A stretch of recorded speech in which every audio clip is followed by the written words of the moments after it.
দীর্ঘ প্রতীক্ষার অবসান, অবশেষে যমুনার ওপর নবনির্মিত রেল সেতু দিয়ে শুরু হলো ট্রেন চলাচল।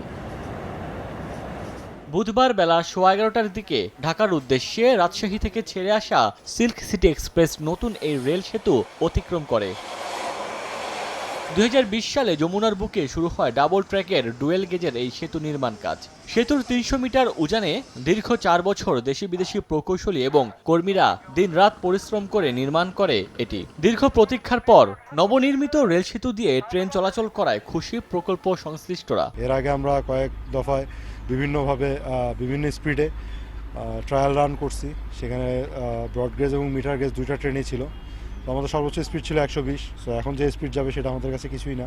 দীর্ঘ 4.5 বছরের যে একটা হইতেছে পরিশ্রমের যে ফলাফল, আমরা সবাই খুবই উৎসাহিত এবং আনন্দিত। নতুন যমুনা রেল সেতু দিয়ে ট্রেন চলাচলের আগের চেয়ে সময় বাঁচবে 30 থেকে 35 মিনিট।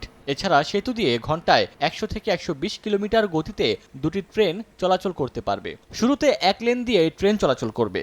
আগামী মার্চের মাঝামাঝিতে আনুষ্ঠানিকভাবে উদ্বোধনের পর বাকি লেনও খুলে দেওয়া হবে। এটার জন্য উত্তরবঙ্গটা খুব ভালো বেনিফিটেড হবে। জাপান ও বাংলাদেশ সরকারের যৌথ অর্থায়নে প্রায় 16,781 কোটি টাকা ব্যয়ে 4.8 কিলোমিটার রেল সেতুর নির্মাণ কাজ বাস্তবায়ন করেছে জাইকা।